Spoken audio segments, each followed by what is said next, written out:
Most people navigate life with the lights dimmed just enough to function. They notice what they need to and ignore the rest. For the hyper-aware, perception is a stark, unblinking overhead light that never turns off, illuminating every fracture, pause, and minor shift in the room. In this state, the mind treats every moment as a monitoring project.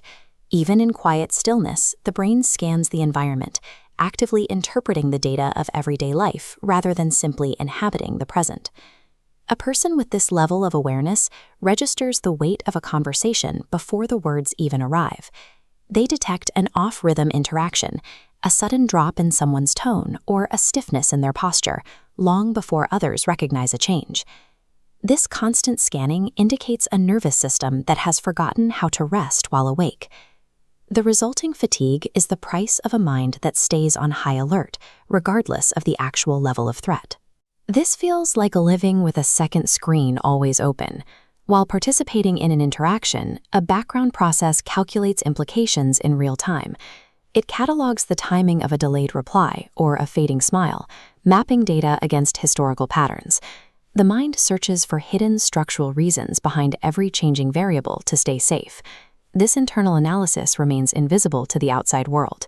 To others, the hyper-aware individual appears calm, attentive, and highly emotionally intelligent, the person they naturally turn to for understanding. Over time, this analytical precision displaces actual presence. When life is treated as an equation to be solved, the mind eventually loses the ability to simply exist within the experience. Two primary background processes drive the systemic overload. The first is metacognition, the ability to think about your own thinking. For the hyper-aware, the metacognitive loop rarely stops.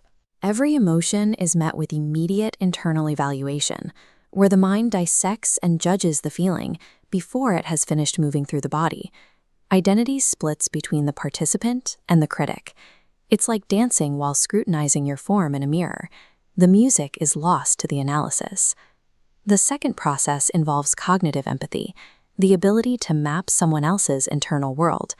When this stays on high alert, personal boundaries blur, leading the individual to physically absorb the emotional weight of everyone in the room. You become an emotional container, regulating the mood of those around you and smoothing over tensions that were never yours to manage. Carrying the load of multiple nervous systems at once leads to a slow disappearance of the self. This empathy without a power-off switch creates a profound, quiet exhaustion.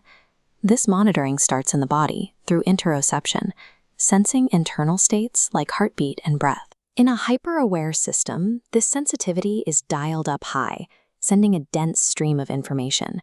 The mind interprets these signals as a warning that danger is imminent. When the body is utilized as a threat detection system, harmless internal shifts are falsely elevated into urgent problems that require a solution. This taxing system usually begins as a childhood survival adaptation. In environments where moods shifted without warning, the ability to predict emotional changes was a necessity. Reading subtle cues was the primary mechanism for maintaining safety. Survival required extreme vigilance, which eventually solidified into a core personality trait. This sensitivity is the result of a system that was shaped by the need to stay one step ahead of its environment. Adults often use these protective strategies in stable environments where they're no longer needed. The nervous system continues bracing for an impact that isn't coming. The profound fatigue of hyper-awareness comes from a nervous system that has never learned it's allowed to rest. It continues to scan and listen because it doesn't realize the crisis has passed. The objective is to refine how awareness functions, moving from a threat-based response to a more discerning observation. This requires developing selective perception, the ability to notice signals without absorbing them into your internal state. First, not every silence requires decoding. A pause often reflects someone else's distraction, not a hidden message. Second, emotions can move through the body as passing physical experiences. They do not all require an immediate fix. Third, deep insights about others can be held without action. You can understand their motivations without managing their emotional state. Setting these boundaries on perception changes awareness from a source of suffering into a source of quiet clarity. Loosening the grip on constant predictive control will feel uncomfortable initially. It is a fundamental shift in how you have navigated the world for years. Eventually, the nervous system begins to relax. The body learns that noticing a shift in the environment does not mean you are in danger. This shift allows for the reclamation of presence. You begin to experience moments, laughter, and connections without stepping outside of yourself to translate them. Deep understanding remains, but it is no longer tied to the responsibility of carrying everyone else's signals. When awareness is softened by acceptance, it becomes a quiet companion. Life feels lighter because you are no longer attempting to carry the entire world at once.